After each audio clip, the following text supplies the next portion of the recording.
চাকরিহারাদের সঙ্গে এক নোংরা খেলার ছক তৈরি করে ফেলেছে নবান্ন। আজ আমি সেটা ফাঁস করব।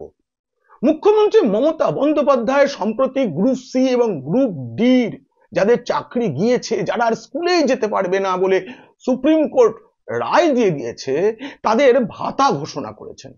এই ভাতা ঘোষণা কি আসলে ভাতা না ভাঁওতা? আমি অর্থ দপ্তরের কর্তাদের সঙ্গে কথা বলে যেটা জেনেছি, তাতে খুব নোংরা খেলা, খুব নোংরা। সেই নোংরা খেলাটা আমি আজ ফাঁস করব। আর শেষ পর্যন্ত দেখবেন আমি যেটা জেনেছি অর্থ দপ্তর থেকে, সেই অঙ্কটা আপনাদের অঙ্ক কষে দেখাবো কিভাবে একটা বড় দুর্নীতিকে আড়াল করতে আরো একটা দুর্নীতির দিকে এগোচ্ছে রাজ্য সরকার। বন্ধুরা, সম্প্রতি কাশ্মীরে ২৬ জন শহীদ হয়েছেন। এই রাজ্য সরকার ভাবছে এই ২৬ জন শহীদ হওয়া নিয়ে চতুর্দিকে যে খবর, মানুষের উদ্বেগ, জল্পনা, শোক, তার মধ্যে ২৬,০০০ চাকরি হারাও যে শহীদ, সেটা ভুলিয়ে দিতে। কিন্তু আমি ভুলতে দেব না। তবে হ্যাঁ, এদের মধ্যে যারা একেবারে অযোগ্য, সাদা খাতা জমা দিয়ে চাকরি পেয়েছিলেন এবং শাস্তির কোপে যাদের বেতন ১২% সুদ সহ ফেরত দিতে হবে, তাদের অবশ্য শহীদ বলা ঠিক হবে না। কিন্তু মনে রাখতে হবে, রাজ্য সরকার এই যে অযোগ্য, তাদের বাঁচাতে বেশি মরিয়া। এখনো পর্যন্ত কারা বেতন পাবেন, কোন যোগ্যরা স্কুলে যাবেন, সেই তালিকা এখনো তৈরি করতে পারেনি রাজ্য সরকার তথা এসএসসি তথা মধ্যশিক্ষা পর্ষদ। নানা রকম সংখ্যা বলা হচ্ছে। এর মধ্যে মুখ্যমন্ত্রী ভাতা ঘোষণা করে দিলেন। কিন্তু মনে রাখতে হবে যে এই যে গ্রুপ সি এবং গ্রুপ ডি, এদের মধ্যে যারা অযোগ্য আছেন, তাদের, যারা গ্রুপ সি তাদের মোটামুটি ৪০ লক্ষ টাকা, এবং যারা গ্রুপ ডি তাদের ৩০ লক্ষ টাকা করে ফেরত দিতে হবে। রাজ্য সরকারের কাজ তাদের কাছ থেকে টাকাটা আদায় করা। সুপ্রিম কোর্ট যে সময় দিয়েছে, তাতে ৩১শে মের মধ্যে সেই কাজটা শেষ করতে হবে। একই সঙ্গে গরমের ছুটি পড়ে যাচ্ছে, ঠিক আছে, কিন্তু তারপরেও স্কুলগুলোকে যাতে চালানো যায়, তার জন্য এই যে তালিকা রয়েছে, তার মধ্যে প্রকৃত যোগ্যদের তালিকাটা বের করতে হবে। তারা ৩১শে ডিসেম্বর পর্যন্ত স্কুলে যাবেন, বেতন পাবেন। তারপরে তো নিয়োগ প্রক্রিয়া ইত্যাদি কোনো কিছুই রাজ্য সরকার শুরু করেনি, কিন্তু ঘেটে ঘ হয়ে রয়েছে। আসলে অযোগ্যদের বাদ দিতে গেলে অনেক রকম সমস্যা হচ্ছে। কোন নেতার তালিকাভুক্ত অযোগ্য, সেটাও তো বিবেচ্য। শুধু সুপ্রিম কোর্টের নির্দেশ মানলেই তো হবে না। মানে যারা দোষ করেছেন, যাদেরকে টাকা ফেরত দিতে হবে, তাদেরকে মুখ্যমন্ত্রী ২৫,০০০ টাকা এবং ২০,০০০ টাকা করে ভাতা দেবার ঘোষণা করেছেন। এদের মধ্যে অনেকে যোগ্য আছেন। কিন্তু এখানে আপনাদের একটা অঙ্ক, আমি এই অঙ্কটা আপনাকে বোঝাবো। সেই অঙ্কটা আপনাদের স্ক্রিনে দেখাবো। অঙ্কটা আপনারা দেখুন, দেখলে বুঝতে পারবেন যে আসলে রাজ্য সরকার কতখানি দুর্নীতি করেছে। দেখুন বন্ধুরা, নবম দশমে মোট ঘোষিত শূন্য পদ ছিল ১২,৯০৫। এসএসসি সুপারিশ করেছিল ১১,৪২৫ জনকে নিয়োগ করতে হবে, অথচ মধ্যশিক্ষা পর্ষদ নিয়োগপত্র দিয়ে দিল ১৩,০৫৬ জনকে। প্রথম কথা হচ্ছে, যত শূন্য পদ ছিল তার চেয়ে বেশি নিয়োগ হলো, এবং এসএসসির সুপারিশ ছাড়া কারো নিয়োগ হয় না, অথচ হলো। এরা কারা? একাদশ দ্বাদশেও একই চিত্র। ৫,৭১২ ঘোষিত শূন্যপদ ছিল, ৫,৫৫৭ জনকে এসএসসি সুপারিশ করেছে, আর মধ্যশিক্ষা পর্ষদ নিয়োগপত্র দিয়ে দিয়েছে ৫,৭৫৭ জনকে। আপনারা দেখুন, শূন্য পদের থেকে নিয়োগ বেশি। এটা কোথাও কোনোদিনও কোথাও শুনেছেন আপনারা? ভাবা যায় এটা মনে হয় শুধু পশ্চিমবঙ্গেই সম্ভব।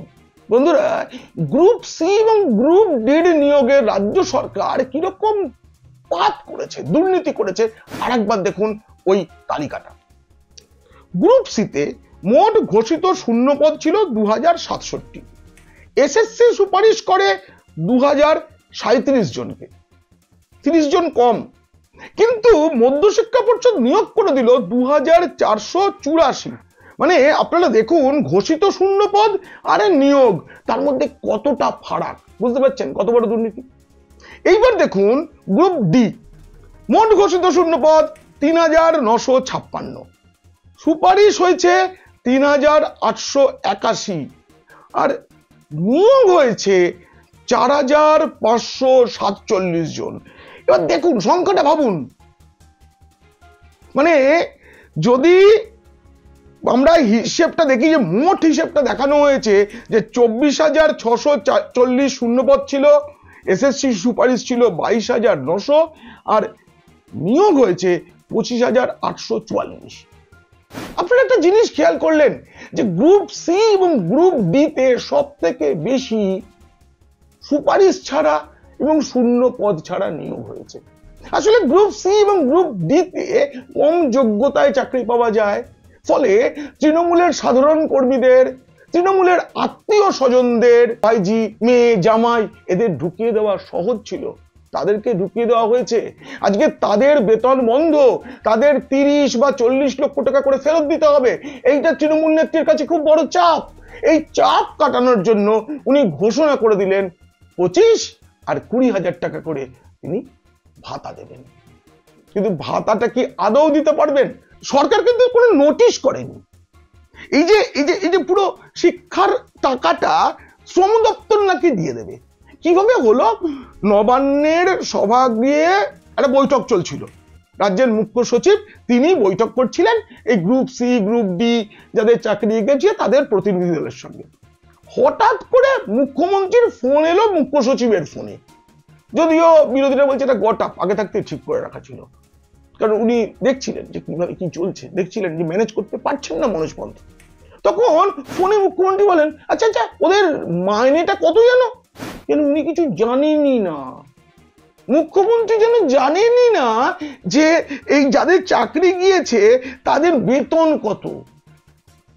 তখন ওই জানানো হয় যে গ্রুপ সির কর্মীরা 35,000 টাকার মতো পান, আর গ্রুপ ডি 27,000 টাকার মতো।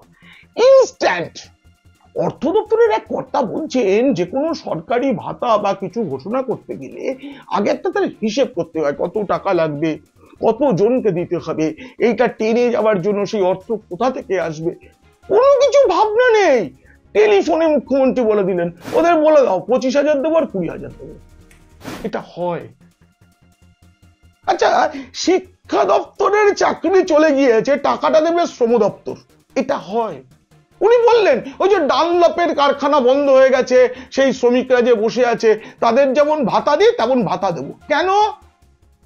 ডানলপের যাদের চাকরি গিয়েছে তাদের চাকরি গিয়েছে মালিক না বলে, অন্যায়ভাবে কারখানা বন্ধ করে দিয়েছে বলে, আর এখানে যাদের চাকরি গিয়েছে তারা তো দুর্নীতি করে চাকরি পেয়েছিল বলে তাদের চাকরি চলে গিয়েছে। এবং আইনজীবীরা বলছেন এইভাবে যাদের চাকরি গিয়েছে তারা আর কোনোদিনও সরকারি কোনো চাকরি করতে পারবেন না, কোনো চাকরিতে আবেদন করতে পারেন না, এবং তারা সরকারি কোনো ভাতাও নিতে পারেন না। তাহলে মুখ্যমন্ত্রী কেন ঘোষণা করলেন? উনি কি এগুলো জানেন না? তাহলে কি সত্যিই ভাওতা? বন্ধুরা, মুখ্যমন্ত্রী তখন মনোজ পন্থের ফোনটা স্পিকারের কাছে লাগানো ছিল, সেখান থেকে বলছেন যে আপনারা তো বর্তমানে মাইনে পাচ্ছেন না, এই পরিস্থিতিতে আপনাদের সংসার কি করে চলবে, তাই সামাজিক সুরক্ষা রক্ষার্থে যতদিন না আদালতে বিষয়টা চূড়ান্ত মীমাংসা হচ্ছে, ফয়সলা হচ্ছে, ততদিন গ্রুপ সি এবং গ্রুপ ডির চাকরিহারাদের প্রতি মাসে ভাতা দেওয়া হবে, যেমন করে ডানলপ কারখানার শ্রমিকদের ভাতা দেওয়া হয়। না, আগেই বলেছি ডানলপ কারখানার শ্রমিকদের ভাতার সঙ্গে এই ভাতার মিল খুঁজতে যাওয়া উচিত নয়, কারণ ডানলপ কারখানায় যারা চাকরি করতেন এবং তারা বসে আছেন তারা কেউ সাদা খাতা জমা দিয়ে চাকরি পেয়েছেন এমন অভিযোগ নেই, কেউ র্যাঙ্ক টপকে চাকরি পেয়েছেন এরকম অভিযোগ নেই, কেউ মানে এসএসসির নিয়োগের যে মেয়াদ সেটা শেষ হয়ে গেছে তারপর চাকরি পেয়েছেন এরকম তো ডানলপে হয়নি। তাহলে মুখ্যমন্ত্রী এই যে তুলনাটা করলেন এটা কেন করলেন? ওখানে মুখ্যমন্ত্রী কিন্তু এই আদালতে এটা টিকবে না, উনি জানেন। উনি জানেন। এবং মামলা তো হবে, রাজ্য সরকার যদি রিট পিটিশন করে, তার কাগজপত্র নাকি রেডি হচ্ছে, কি রিট পিটিশন হবে আমি জানি না, আর করা যায় কিনা। আইনজীবীদের একাংশ বলছে এরপর আর কোনো রিট পিটিশন করার কোনো জায়গা নেই রাজ্যে, 31শে মের মধ্যে টাকাগুলো আদায় করতে হবে এটা। কিন্তু এই যদি রিট পিটিশন দাখিল করেন, তাহলে কি আর পাল্টা কেউ মামলা করবেন না? পাল্টা মামলাও হবে, সেখানে আরো অনেকের ভাতা দেওয়ার প্রশ্ন উঠবে, তখন রাজ্য সরকার কি করবে? আমি সব বাজেট ঘেটে দেখছিলাম যে শ্রম দপ্তরের এই বছরের বাজেট আছে 720 কোটি টাকা। এবার আর এই যে মুখ্যমন্ত্রী হিসাব দিয়েছেন, তাতেই মানে শ্রম দপ্তরের 20 কোটি টাকার উপরে খরচ হবে এক্সট্রা। এই এক্সট্রা টাকাটা কোথা থেকে আসবে? মদ বিক্রি বাড়িয়ে?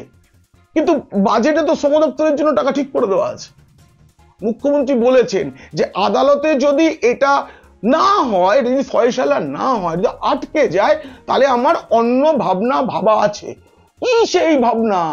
যদি ভাবা থাকে বললেন না কেন? কেন বলে দিলেন না তিনি?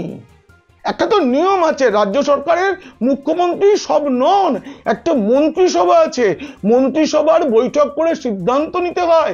কোনো প্রকল্প, কাউকে ভাতা দেওয়া, এই এত মানুষকে এত কোটি টাকা মাসে মাসে ভাতা দেওয়া হবে, তার হিসেবটা করার জন্য, তার টাকাটা স্যাংশন করার জন্য তো একটা কর্তাদের নিয়ে বৈঠক করতে হয়, কোথা থেকে টাকা আসবে, কি হবে, একটা নিয়ম আছে তো। উনি দলনেত্রী, উনি বিরোধী নেত্রী থাকার সময় একার সিদ্ধান্তে বন্ধ রাখতেন। এখন একার সিদ্ধান্তে উনি একে জমি দিয়ে দেন, ওকে দিয়েই করে দেন, সব করতে পারেন, কিন্তু এত বড় একটা প্রকল্প ঘোষণা করা যায় নাকি? তাই না? বিরোধীদের মতো আমারও মনে হচ্ছে ভাতা আসলে ভাওতা। উনি অপেক্ষা করছেন যে বিরোধীরা মামলা করুক, এবং তখন তিনি বলবেন যে আমি তো ভাতা দিতে চেয়েছিলাম, ওরা ভাতা দিতে দিল না, ওরা সুপ্রিম কোর্টে বলল যে ভাতা দিচ্ছে, নালিশটা ওরা জানিয়ে দিল, তা না হলে আমি তোমাদের সবাইকে টাকা দিতাম। একদম এই পরিকল্পনাটা যে করা আছে, অর্থ দপ্তরের লোকেরাও জানেন, তারা বলছেন, কারণ তারা বলছেন তাদের কাছে কোনো কথা হয়নি, তাদের সাথে কোনো হিসাব হয়নি, কিচ্ছু হয়নি, যে মুখ্যমন্ত্রী অন্য কথা, এই অন্য কথা উনি চাকরিহারাদের নিয়ে প্রথম যখন নেতাজি ইন্ডোরে বৈঠকটা করলেন, ওইখানেও কিন্তু তিনি বলেছিলেন আমার সব ভাবা আছে, A B C D E পর্যন্ত 5 রকম ভাবা আছে বলেছিলেন, কিন্তু কি ভাবা আছে তিনি বলেননি। যদি ভাবা থাকতো, যদি কোনো সমাধান সূত্র থাকতো, তাহলে মমতা বন্দ্যোপাধ্যায় সেটা না বলার পাত্রী নন, কিন্তু তিনি বলেননি।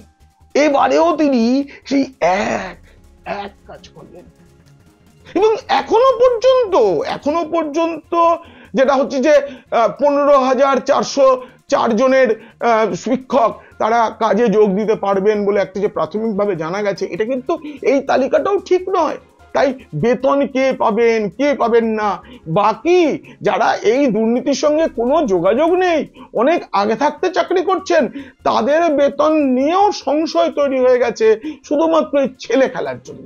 আপনারা খেয়াল করবেন, দত্ত বসু আর কথা বলছেন না। এখন পরিকল্পনা, দেশে একটা যুদ্ধ পরিবেশ তৈরি হয়েছে, কাশ্মীরকে কি জবাব দেওয়া হবে। ভাইপো এর মধ্যে দুম করে বলে দিলেন পাক অধিকৃত কাশ্মীর চাইছেন, ইস্যুটা চলে যাক, চাকরিহারাদের কথা সবাই ভুলে গিয়ে সবাই যুদ্ধ খেলায় মেতে যাক। এবং দিদিমণির ভাইপোর পোষা সংবাদ মাধ্যম এখন সেটাই করতে থাকবে, এর থেকে বিষয়ের দৃষ্টিটা সরিয়ে দিতে চাইবে, কিন্তু অত সোজা হবে না। আছি তো আমরা কেউ আমরা বলবো, আর আপনারাও বলছেন। আপনাদের যদি ভালো লাগে এটা শেয়ার করে ছড়িয়ে দেবেন বন্ধুদের মধ্যে, আর খারাপ লাগলে শত্রুদের মধ্যে, আর কমেন্ট করবেন আমাকে যে আপনারাও কি মনে করেন এই ভাতা আসলে ভাওতা। ভালো থাকবেন বন্ধুরা।